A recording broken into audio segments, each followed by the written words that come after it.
अचानक एक डरावनी और अजीब सी आवाज मेरे कानों में गूंजी। टुकड़े टुकड़े, खंडित, जैसे कोई कह रहा हो मालिक किस हिस्से से शुरू करें।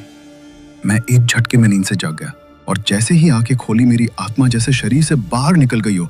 मेरे सामने एक गंजा आदमी डॉक्टर के कपड़ों में खड़ा था। उसके हाथ में कोई धारदार चीज थी और वो हवा में किसी से फुसफुसाते हुए बोल रहा था, क्या आप इसका दिल निकालना चाहेंगे? उसके हाव भाव में एक अजीब पागलपन था और सबसे डरावनी बात, वो बार बार उस धारदार चीज को मेरे सीने की ओर घुमा रहा था। वो एक सर्जिकल ब्लेड था।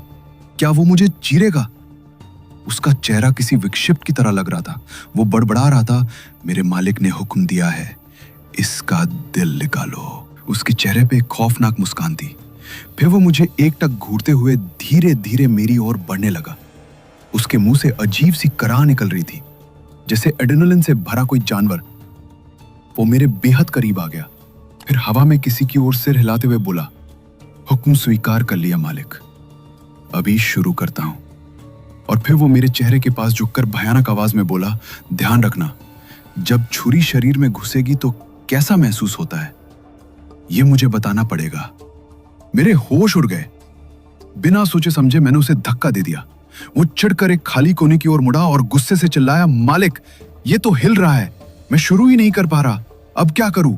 बेहोश कर दूं या सीधा मार डालूं? मैं बुरी तरह कांप रहा था। मौका मिलते ही मैंने पुलिस को कॉल कर दिया। जैसे ही उसने देखा मैं कॉल कर रहा हूं, वो जोर से मुड़कर पागलों की तरह भाग निकला। एक पल में ही वो आंखों से ओझल हो गया। करीब 10 मिनट बाद पुलिस आई।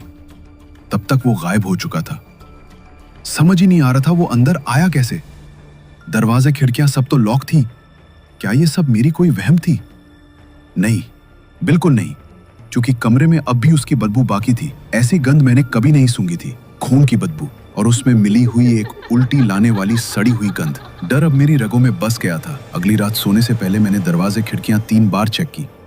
सब कुछ लॉक था, लेकिन तड़के फिर वही डरावनी आवाज सुनाई दी। उसने चीखते हुए कहा, मालिक मान गए हैं, अब तुम्हारा पेट, आंखें और दिमाग मेरे हैं।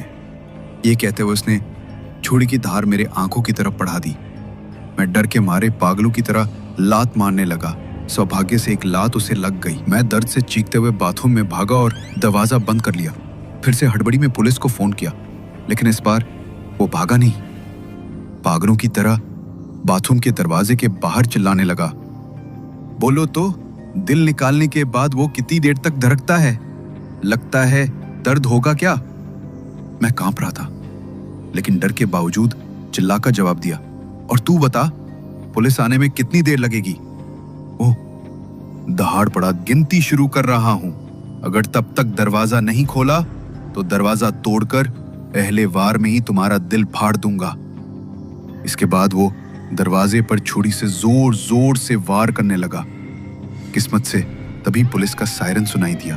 कुछ ही पलों में पुलिस कमरे में आ गई और उसे गिरफ्तार कर लिया। वो अब भी शून्य में देखकर चिल्ला रहा था, माफ करना मालिक, इस बार ना कर पाया, अगली बार आपकी सेवा जरूर करूंगा। बाद में पुलिस ने उसके घर की तलाशी ली। वहां से शैतानी साधनाओं की किताबें, तंत्र विद्या की तस्वीरें, इंसानी अंगों को लेकर नोट्स, एनाटॉमी की किताबें, सर्जिकल उपकरण और एक ऑपरेशन टेबल भी मिला।